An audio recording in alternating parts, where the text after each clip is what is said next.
नमस्कार बच्चों, आइए हम कक्षा 9वीं के हिंदी विषय के इकाई 3 के रीढ़ की हड्डी नामक पाठ के अभ्यास प्रश्नों को हल करेंगे। प्रश्न पहला, लड़के वालों के स्वागत में राम स्वरूप के घर में हो रही तैयारियों का वर्णन कीजिए। लड़के वालों के स्वागत में राम स्वरूप के घर चाय, नाश्ता, मक्खन और अन्य खाने का सामान लाकर रखा गया। तख्त पर नई चादर बिछाई गई।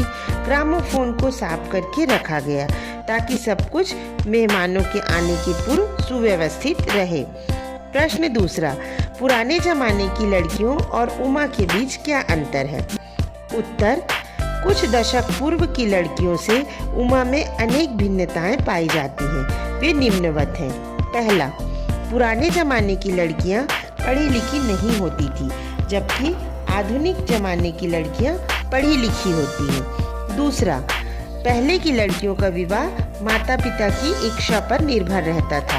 आजकल लड़कियों की मर्जी के बिना विवाह नहीं होता। तीसरा, पहले लड़कियां माता पिता की इच्छा को भेड़ बकरियों की तरह स्वीकार कर लेती थी, किंतु आजकल यह संभव नहीं है। चौथा, पुराने जमाने की लड़कियां साहसी नहीं होती थी, अब की लड़कियां पुरुषों की बराबरी करने लगी हैं।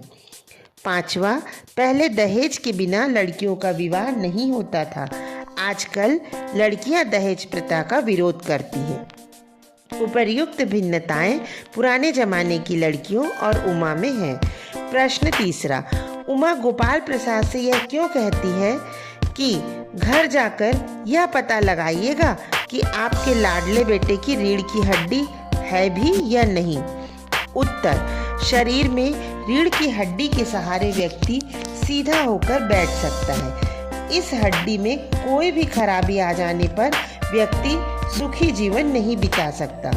इसी प्रकार समाज हमारा शरीर है और चरित्र उसके रीढ़ की हड्डी।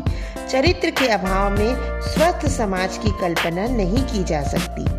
गोपाल प्रसाद के पुत्र शंकर की भी रीढ़ की हड्डी स्वस्थ नहीं है।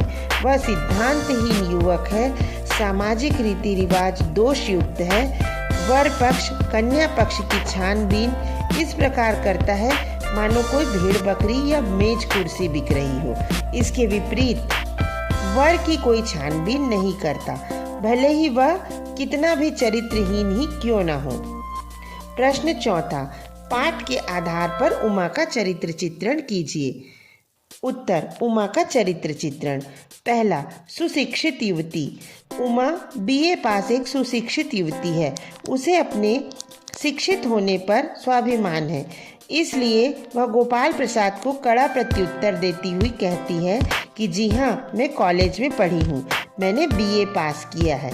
दूसरा, रूढ़ियों के प्रति विद्रोह। उमा के मन में रूढ़िवादिता के प्रति विद्रोह के भाव हैं। एक भारतीय कन्या पर वर पक्ष द्वारा देखे जाते समय मुंह खोलकर वर पक्ष को चुप कर दे, यह उसकी रूढ़ियों के प्रति विद्रोह के भाव दर्शाता है।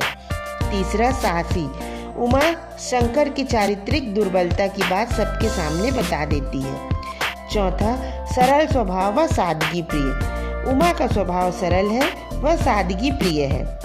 स्वाभिमानी। उमा को नारी होने पर स्वाभिमान है।